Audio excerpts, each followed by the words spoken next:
Je me tenais devant le palais de justice avec rien d'autre que les vêtements que je portais et une grande enveloppe en papier craft remplie de documents légaux qui disaient que j'avais officiellement tout perdu. Ma femme venait de partir avec notre manoir de 3,4 millions, la moitié de tout ce que je possédais, et un petit sourire suffisant comme si elle venait de gagner une partie. Quand nous avons franchi les lourdes portes vitrées, elle s'est penchée vers moi. J'ai cru qu'elle allait peut-être dire quelque chose de doux, peut-être un mot sur les années que nous avions passées ensemble, mais non. Elle m'a regardé droit dans les yeux et a murmuré « Tu es pathétique ». Ce mot m'a frappé plus fort que tout ce que son avocat avait pu dire au tribunal. Elle est partie avec Hank, mon meilleur ami depuis mes 20 ans. Il ne s'est même pas retourné. Cette nuit-là, j'ai garé mon pick-up derrière un diner le long de la route 9. Je me suis recroquevillé sur le siège conducteur et j'ai essayé de comprendre où j'avais échoué. Vers minuit, mon téléphone a sonné. Numéro inconnu. J'ai failli ne pas répondre. Mais quelque chose m'a poussé à décrocher. Une voix calme, à l'autre bout du fil. « Monsieur Elridge, cela fait 15 ans que nous essayons de vous joindre. Ici la Gallen Private Banking Group de Zurich. Nous pensons que vous êtes l'héritier légitime d'un compte appartenant à Roy Elridge. » Je me suis figé. Mon oncle Roy avait disparu il y a presque 20 ans. Puis la voix a récité un numéro de compte et s'est arrêtée. « Monsieur Elridge, le solde de ce compte est de 47 millions de dollars. » Mon cœur battait encore à tout rompre quand l'homme a ajouté « Il y a quelque chose que vous devez savoir sur la façon dont cet argent est arrivé là. Mon nom est Thomas Elridge. J'ai 51 ans et jusqu'à l'an dernier, je croyais mener une vie solide. Je n'étais pas riche selon les standards de la plupart des gens, mais j'avais travaillé dur pour construire quelque chose de réel. J'ai passé 30 ans dans le bâtiment, à manier le marteau, à couler des fondations de mes propres mains, à gagner chaque dollar avec de la sueur et des jointures abîmées. Je croyais en la loyauté, en la famille, au fait de se lever tôt et de se coucher fatigué. Je pensais que cela suffisait pour maintenir une vie debout. J'ai rencontré Callie quand nous étions adolescents. J'avais 21 ans quand nous nous sommes mariés. Elle avait ce feu dans le regard et cette manière d'illuminer une pièce sans dire un mot. Je suis tombé amoureux d'elle vite et profondément. Nous n'avions pas grand-chose à l'époque, juste un petit appartement d'une chambre près de Poughkeepsie, quelques meubles d'occasion et de grands rêves. Je prenais tous les boulots possibles. Toiture, charpente, rénovation. Callie travaillait dans un dîner le jour et étudiait les soins infirmiers la nuit. Nous formions une équipe ces premières années. Nous avons fêté notre premier remboursement d'impôts comme si c'était un gain au loto. Nous avons construit notre crédit, acheté une maison délabrée et mis tout notre cœur à la rénover. Je travaillais jusqu'à m'en faire saigner les doigts, et elle m'apportait de la limonade et des moitiés de sandwich assises sur le perron à parler de l'avenir. Je l'aimais, vraiment. Avec le temps, j'ai monté ma propre équipe. Le bouche à oreille a fait son effet. J'ai décroché de plus gros chantiers, des contrats mieux payés. Une année, j'ai obtenu un marché municipal qui a tout changé. Nous sommes passés de la survie à une vraie aisance. C'est alors que je l'ai surprise avec le manoir. Ce n'était pas un palais clinquant couvert de verre, mais un domaine en briques classiques, la vigne grimpant sur les murs et de grands arbres dressés tout autour comme une forteresse, dans le comté de Westchester. Calme, paisible, 5 chambres, une cave à vin que nous n'avons jamais utilisée et un jardin. Callie disait qu'elle le remplirait de lavande, mais elle ne l'a jamais fait. Il coûtait 3,4 millions. J'ai payé la majeure partie en liquide et financé le reste. Je croyais lui offrir un rêve. Elle l'a appelé une vraie maison, mais quelque chose a changé après cela. Callie a commencé à se transformer. Elle a rejoint un club mondain, puis un conseil de charité. Sa coiffure était toujours impeccable. Elle parlait de plus en plus de dégustation de vin et de moins en moins de repas en famille. J'ai mis ça sur le compte de l'évolution. Les gens changent. Je me suis dit que je devais juste rattraper le rythme. Pourtant, j'ai essayé de garder notre vie simple. Je passais mes week-ends avec ma fille Brandy. Elle a 23 ans aujourd'hui, une fille brillante avec mon entêtement et l'esprit vif de sa mère. Nous regardions des films, promenions les chiens, allions pêcher sur le quai quand c'était possible. Ma mère, Eileen, vit encore dans la maison où j'ai grandi, juste à l'extérieur de Kingston. Chaque dimanche après l'église, j'amenais ma mère au manoir pour dîner, même quand Callie n'en avait pas vraiment envie. Puis, il y avait Hank. Il était plus qu'un ami. Nous avions tout traversé ensemble. Nous avions construit des terrasses, chassé le cerf, déménagé des meubles et bu de la bière sous les étoiles. Quand mon père est décédé, c'est Hank qui a tenu la main de ma mère à l'enterrement, quand moi, je n'arrivais pas à trouver les mots. Je lui faisais plus confiance qu'à mon propre frère. J'aurais pris une balle pour lui. Je n'ai rien vu venir. Peut-être que je ne voulais pas voir. Callie et Hank ont commencé à passer plus de temps ensemble. Des événements caritatifs, des réunions tard le soir. Elle disait que j'étais trop fatigué, que je travaillais toujours. Je ne me disputais pas. Je continuais, pensant que si je travaillais plus dur, elle verrait à quel point je l'aimais encore. Mais la distance entre nous grandissait. Nous avons cessé de parler de choses réelles. Elle dormait dans la chambre d'amis plus souvent que dans la nôtre. Je restais allongé, les yeux fixés au plafond, me demandant comment nous avions pu nous éloigner autant de ces jours sur le perron, à manger des sandwichs. Je repensais souvent à quelque chose que mon oncle Roy m'avait dit quand j'avais 17 ans. Il était l'original de la famille. Il roulait en Bentley, portait des boutons de manchette à Thanksgiving. Un jour, il m'a regardé droit dans les yeux et m'a dit « Tommy, ne crois jamais qu'un toit signifie la sécurité. Parfois, il ne fait que t'empêcher de voir la vérité s'effondrer sur ta tête. » Je n'avais pas compris à l'époque. Maintenant, oui. L'effondrement réel n'a pas été un moment précis. C'était une lente érosion. La confiance s'usait comme la pierre dans une rivière. Je continuais à espérer qu'elle ferait demi-tour, qu'on trouverait un moyen de réparer les choses. Mais elle était déjà partie, émotionnellement, mentalement, spirituellement. Tout ce qui restait, c'était les papiers. Et même là, je n'imaginais pas qu'elle irait aussi loin. Je n'ai pas vu l'orage arriver avant qu'il ne frappe de plein fouet. C'était un jeudi. Je m'en souviens clairement parce que je rentrais toujours tôt le jeudi. Je travaillais sur un chantier à Syracuse, une grande extension de terrasse en cèdre sur mesure. J'ai terminé plus tôt que prévu, conduit directement chez nous, les bottes couvertes de boue séchée, le dos douloureux, prêt à surprendre Callie avec ses cannolis préférés de ce restaurant italien qu'elle aimait à White Plains. J'avais cette idée stupide que peut-être nous pourrions nous asseoir dehors ensemble, parler comme avant, retrouver une petite étincelle à laquelle s'accrocher. Quand je suis entré dans l'allée, j'ai remarqué le pick-up de Hank garé près du garage. Rien d'étrange à ça. Il passait parfois, m'aidait pour quelques réparations, laissait du gibier après une partie de chasse. Mais quelque chose sonnait faux. La maison était trop silencieuse, l'air trop immobile. Je suis entré par l'arrière, j'ai traversé la cuisine et j'ai entendu un son, un rire, doux, étouffé, venant de l'étage.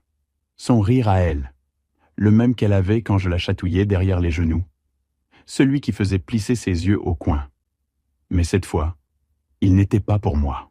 Je ne me suis pas précipité en haut. Je n'ai pas crié. Je ne voulais pas croire ce que mon instinct hurlait déjà. Je suis monté lentement, chaque marche plus lourde que la précédente. Arrivé devant la porte de la chambre, j'ai entendu la voix de Hank, puis la sienne encore. J'ai ouvert la porte. Ils étaient là. Ma femme, mon meilleur ami. Aucune honte, aucune panique. Juste ce silence particulier qui suit quand deux personnes savent qu'elles ont été prises, mais qu'elles ne se soucient pas assez d'expliquer. Hank s'est empressé d'enfiler sa chemise. Callie n'a pas bougé. Elle est restée assise au bord du lit, m'a regardé. Son visage n'a pas changé. Pas une once de culpabilité. Elle a croisé les jambes, a remis ses cheveux en place et a dit d'une voix plus calme que jamais « Tu es en avance ». Hank a essayé de dire quelque chose. Je ne me souviens pas des mots. Quelque chose de creux, de faible. Je n'écoutais pas. Je me suis retourné et je suis sorti. Je n'ai pas crié. Je n'ai pas frappé le mur. Je suis descendu au garage, je me suis assis sur une pile de contreplaqué et j'ai fixé le sol pendant ce qui m'a semblé être une heure. Tout ce qui s'était accumulé au cours des dernières années prenait soudain un sens. Les soirées tardives, les faux sourires, la façon dont elle s'était éloignée de ma fille, de ma mère, de moi. Cette nuit-là, j'ai dormi dans la chambre d'amis. Les cannolis sont restés dans leur boîte, posés sur le comptoir. Le lendemain matin, ils étaient à la poubelle et Callie avait déposé une demande de divorce. Pas de dispute, pas de supplication, pas de faux-semblants. Elle en avait fini et elle voulait ce qu'elle pensait être à elle, la moitié. Plus que la moitié, si elle pouvait l'obtenir. J'ai essayé de rester civil. Je lui ai dit que nous pouvions régler ça calmement. Elle a ri et a dit « Toi, tu es le bâtisseur, pas la tête. Laisse le tribunal décider. » Elle avait engagé l'un des avocats en divorce les plus chers de l'État, un homme froid et affûté nommé Donovan. Costume impeccable, dents blanches, des yeux de requin. Il a déchiré ma réputation au tribunal.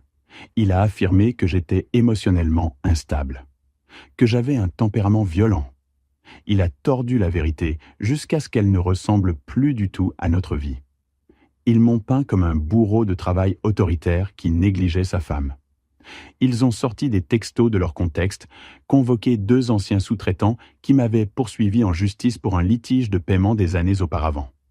Ils ont même obtenu mes relevés financiers d'une année difficile pendant la récession pour suggérer que je cachais des actifs.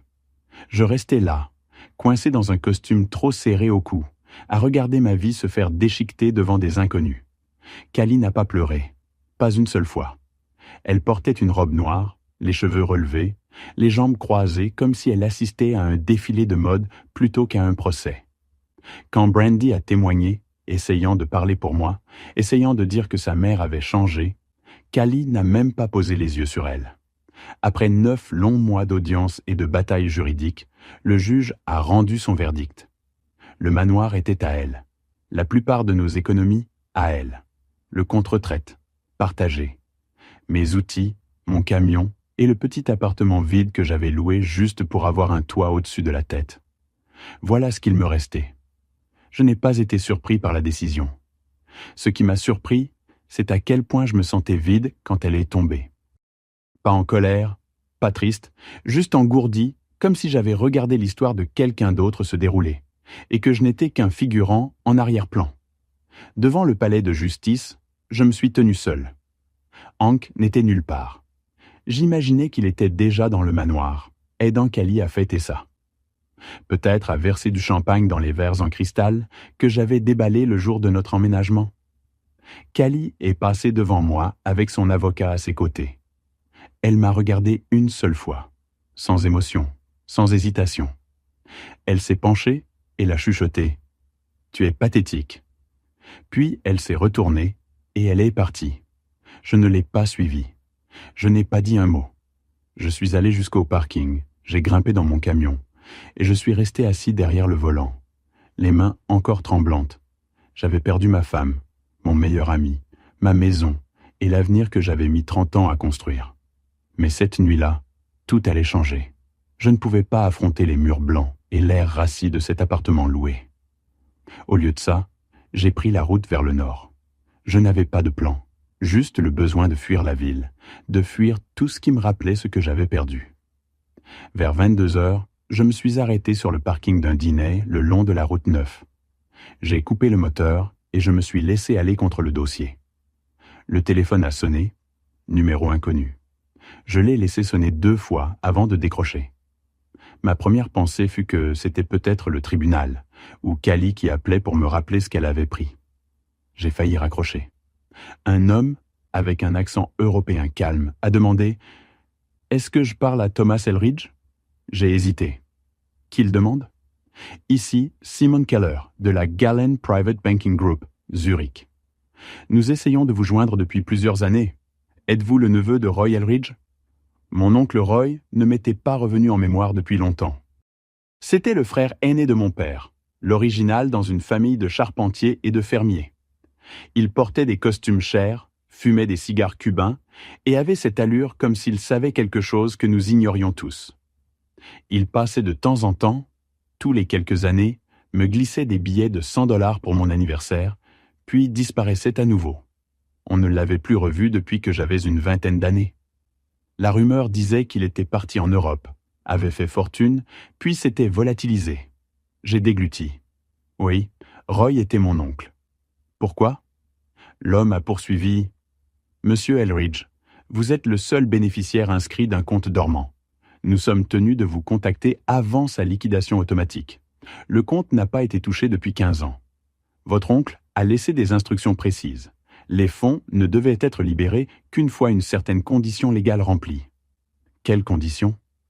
Attendre que vous ne soyez plus légalement lié par un certificat de mariage. Ces mots m'ont frappé comme un coup d'air glacé. Je me suis redressé. De quels fonds parlons-nous ? Il y eut une pause. Le compte contient 47 889 421,77 $, selon l'état de ce soir. Je n'ai pas parlé. Je ne pouvais pas. Mes mains se sont mises à trembler. J'ai baissé les yeux vers le tableau de bord, comme si les chiffres pouvaient s'afficher pour confirmer ce que je venais d'entendre. L'homme a demandé si j'étais toujours en ligne. « Oui, à peine », ai-je répondu. Il a expliqué que mon oncle avait transféré une série d'investissements hors registre, actions privées et obligations bancaires anciennes, dans ce compte sur une période de 10 ans avant de disparaître du monde financier. L'argent avait grossi lentement, régulièrement, à l'abri dans un coffre protégé par le silence et par des montages juridiques. J'ai demandé pourquoi on ne m'avait pas contacté plus tôt.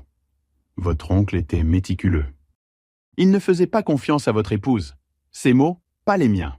Il nous a instruit d'attendre que votre état civil change. Il a dit, et je cite, « Tommy doit être libre avant de se souvenir de qui il est ». Cette phrase m'a sidéré. Je me souvenais que Roy avait dit quelque chose de semblable quand j'étais adolescent, à l'époque où je le prenais juste pour un vieux frimeur avec trop de secrets. Il m'avait emmené pêcher une fois, quand j'avais 16 ans, et je me rappelais ces paroles. « L'argent n'est qu'un miroir, gamin. Il te montrera de quoi tu es fait. Assure-toi seulement de savoir qui tu es quand tu verras le reflet. » Je n'avais jamais oublié, même quand je n'avais pas compris. Le banquier a poursuivi.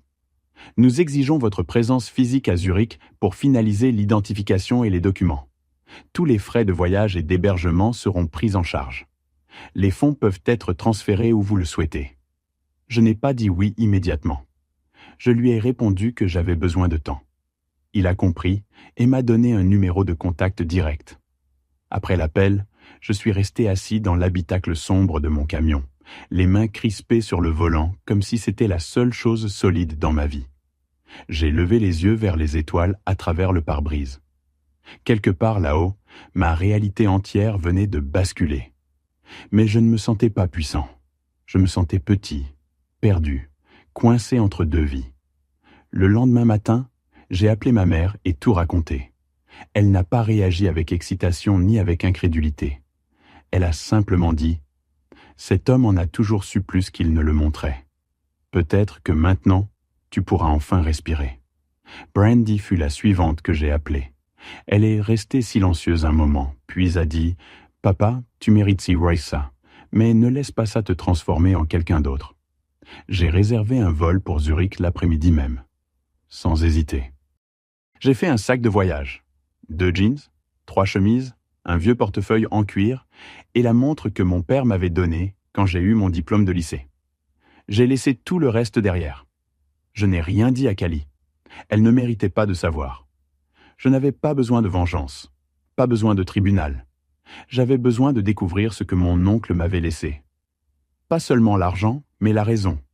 Parce que quelque chose me disait que ce n'était pas qu'une histoire de dollars sur un compte en banque. C'était bien plus profond. L'avion a atterri à Zurich un lundi matin gris. La ville ressemblait à une carte postale. Rue propre, vieux bâtiments de pierre, costumes impeccables partout. Je n'étais pas sorti du pays depuis mon voyage de noces au Mexique. Et voilà que je traversais un aéroport suisse avec une invitation bancaire dans la poche de mon manteau. Un chauffeur m'attendait à l'arrivée. Mercedes noire. Il tenait une pancarte avec mon nom et m'a salué d'une poignée de main ferme et d'un signe de tête poli. Pas de bavardage. Il m'a conduit droit au cœur de la ville et jusqu'à une colline surplombant le lac de Zurich. La voiture s'est arrêtée devant un bâtiment de pierre avec de hautes grilles de fer et des lettres dorées gravées dans l'arche. Galen Private Banking Group. À l'intérieur, tout sentait le cuir et le cirage frais. On m'a escorté le long d'un couloir jusqu'à un bureau privé qui ressemblait plus à une bibliothèque. Étagères en acajou, un globe massif et une vue sur le lac capable d'apaiser une âme. Un homme d'une 60aine d'années s'est avancé avec un sourire chaleureux. Il s'est présenté comme Simon Keller, le même que j'avais eu au téléphone. « Monsieur Eldridge, bienvenue. Nous vous attendions depuis longtemps. » Il m'a servi un café, m'a tendu un épais dossier et a commencé à tout expliquer. Mon oncle Roy n'avait pas simplement disparu. Il s'était volontairement retiré du système financier américain. Il avait vendu ses biens, déplacé ses capitaux dans une fiducie protégée par plusieurs juridictions étrangères. Il avait utilisé des sociétés écrans, de vieux canaux financiers et des codes bancaires réservés aux initiés. Ce n'était pas illégal, mais extrêmement privé. Le dossier contenait des lettres, de vraies lettres manuscrites de Roy, qui m'étaient adressées et verrouillées jusqu'à ce que mon divorce soit finalisé. Dans la première lettre, il écrivait « Tommy, je sais que tout cela ne fera pas sens immédiatement, mais je t'ai observé de loin. J'ai vu combien tu travaillais dur. J'ai vu l'homme que tu es devenu. J'ai toujours voulu te laisser quelque chose. Pas seulement de l'argent, mais la liberté. Je ne pouvais pas te l'offrir tant que tu étais marié à cette femme. Je suis désolé, mais je ne lui ai jamais fait confiance. J'ai vu clair en elle bien avant toi. » Une autre lettre contenait une entrée de journal datant de mes jeunes années. Tommy construit avec ses mains. Il pense avec son cœur. Il sera un meilleur homme que je ne l'ai jamais été. J'ai dû arrêter ma lecture. Mes yeux s'emplissaient de larmes. Pendant des années, j'avais cru que Roy nous avait oubliés. En réalité, il préparait quelque chose depuis le début. Quelque chose pour moi. Simon a fait glisser un document de l'autre côté du bureau. Il autorisait le transfert complet des fonds sur n'importe quel compte que je choisirais. Il m'a expliqué les actifs totaux, actions, avoirs en or, et une villa privée dans le sud de la France qui m'appartenait également, techniquement. Mes mains tremblaient en signant. D'un seul geste, ma vie avait changé à nouveau. Mais ce n'était pas seulement une question d'argent. C'était une question de ce qui allait suivre. Le vol-retour était différent. Je n'étais plus le même homme que celui qui était parti. L'amertume du divorce n'avait pas disparu, mais quelque chose en moi s'était déplacé. Je me sentais à nouveau ancré. Pas parce que j'avais des millions, mais parce que j'avais enfin compris que je n'avais pas tout perdu. J'avais simplement été ramené à l'essentiel, à qui j'étais vraiment. Le premier appel que j'ai passé en atterrissant a été pour Brandy. Je lui ai tout raconté. Elle n'a rien demandé. Elle a seulement dit « Est-ce que ça veut dire que tu rentres à la maison ?» J'ai répondu oui. Mais maison, ce ne serait pas cet appartement vide et sûrement pas le manoir où mon ex-femme vivait désormais avec mon ex-meilleur ami. J'ai acheté une maison de ranch près de Nashville. Avec des terres ouvertes, un porche qui faisait tout le tour et assez d'espace pour que Brandy vienne quand elle voulait. Je l'ai retapé moi-même, posé les fenêtres, installé le parquet, construit la terrasse. Chaque clou, je l'ai planté avec un but précis. Une semaine plus tard, Callie l'a appris. Elle a appelé. J'ai laissé sonner. Elle a rappelé. Cette fois, j'ai décroché. « Tom, » dit-elle d'une voix plus douce que je ne l'avais entendue depuis des années.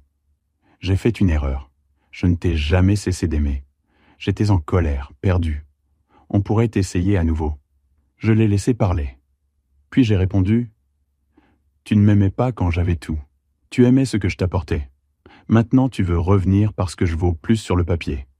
Je ne suis plus l'homme que tu as quitté. » Elle a commencé à pleurer. J'ai attendu. Puis j'ai dit « Je te pardonne, Callie, mais je n'oublierai jamais ce que tu m'as dit devant ce tribunal. Et je ne serai plus jamais à toi. » J'ai raccroché. Hank a essayé d'appeler aussi. Il a laissé un message. « Tom, d'homme à homme, j'ai merdé. Les choses se sont compliquées. J'aurais dû être honnête. J'ai effacé sans écouter la suite. Je n'avais pas besoin d'excuses, pas besoin de vengeance. J'avais besoin de paix, et je l'ai trouvé. Le dernier cadeau que mon oncle m'a laissé n'était pas en francs suisses ni en titre de propriété. C'était la vérité. Il voyait ce que je ne pouvais pas voir. Il m'a donné les moyens de reconstruire. Pas seulement une maison ou un compte en banque, mais une vie qui m'appartenait de nouveau. Et cette fois, je ne gaspillerai plus un seul instant. Je me réveille presque tous les matins avant le soleil, comme je l'ai toujours fait. Les vieilles habitudes collent. Mais maintenant, Au lieu de filer dehors en bottes de travail avec un thermos de café noir, je m'assois sur le porche de ma nouvelle maison et j'écoute le silence. La maison n'a rien d'extravagant. C'est un ranch avec une longue allée de gravier, un vieux chêne devant et une balançoire grinçante que j'ai construite de mes propres mains. Je n'ai pas besoin de sols en marbre ni de lustres valant des millions. J'ai juste besoin d'honnêteté, de paix et de ce genre de silence qui vient sans culpabilité ni honte. Brandy vient souvent. Elle apporte sa guitare, s'assoit au bord du porche et gratte des accords pendant que je grille des steaks ou que je bois un café. Elle me raconte sa vie, ses projets, ses idées d'ouvrir un petit café. Je lui ai proposé l'argent pour démarrer, mais elle a insisté pour le gagner elle-même. C'est comme ça que je sais qu'elle y arrivera. Elle a du feu, mais il est stable. Je vois le meilleur de nous deux en elle, ma ténacité et la concentration de sa mère. J'espère seulement qu'elle saura aimer mieux que nous. Ma mère, Eileen, vit toujours dans la maison où j'ai grandi. Elle refuse de déménager, même si je lui ai proposé de lui acheter un nouveau logement. Elle dit « J'ai tout ce dont j'ai besoin ici. Je comprends maintenant. Tu n'as pas toujours besoin de changer pour avancer. Parfois, rester immobile au bon endroit suffit. Callie n'a jamais rappelé. Hank n'a jamais franchi ma porte. La vie qu'ils ont choisie est la leur, à porter. Je ne leur souhaite pas de souffrance, mais je ne porte plus aucun poids de leur histoire sur mon dos. Ces derniers mois, j'ai appris à apprécier l'immobilité. J'ai acheté un chien, un berger croisé nommé Boone. Il me suit partout. J'ai rejoint un groupe local de vétérans, même si je n'ai jamais servi, juste pour être bénévole et donner un coup de main. Je trouve la paix en construisant des choses pour ceux qui en ont besoin. Rampes, terrasses, bancs pour les parcs. Cela me rappelle que le travail de tes mains compte toujours, peu importe la taille de ton compte en banque. J'ai aussi pris une décision. J'ai utilisé une partie de l'argent pour lancer une fondation, la Elridge Grant, destinée à aider les pères célibataires qui se reconstruisent après un divorce. Je me souviens de ces nuits à dormir dans mon camion, ne sachant pas où aller, me sentant rejeté par le monde. Aucun homme ne devrait ressentir ça, seul. Si je peux en aider ne serait-ce qu'un à se relever, alors peut-être que tout ça, tout ce que j'ai perdu et tout ce que j'ai gagné, aura un sens plus grand. La plus grande leçon que j'ai apprise est celle-ci. Ta valeur ne se mesure pas à ce que tu perds ou à ce que tu possèdes. Elle se mesure à ce que tu peux reconstruire quand tout a été enlevé. L'argent ne m'a pas réparé. Il n'a pas effacé la trahison ni la douleur. Mais il m'a donné une seconde chance, et je l'ai utilisée pour redevenir l'homme que j'étais avant que la vie ne m'use. Alors si tu écoutes ça et que tu es brisé, si quelqu'un t'a quitté ou t'a pris tout ce que tu croyais être toi, je veux que tu saches ceci. Il y a en toi quelque chose qu'on ne peut pas te voler. Cette part de toi est toujours là. Tu dois juste creuser assez profond pour la retrouver. Et quand tu la trouveras, protège-la. Construis autour. Laisse-la te ramener à la maison. Merci d'avoir écouté mon histoire. Si elle t'a touché, si elle t'a fait réfléchir à ta propre vie, je te demande 3 choses simples. Mets un like à la vidéo. Ça aide à ce que plus de monde la voit. Commente ci-dessous. Raconte-moi ton histoire. Ou dis simplement quelle partie t'a frappé le plus. Abonne-toi à la chaîne. Il y a encore beaucoup à venir et tu ne voudras pas manquer la suite. Ceci n'est pas la fin de mon histoire. C'est juste le début de quelque chose de meilleur.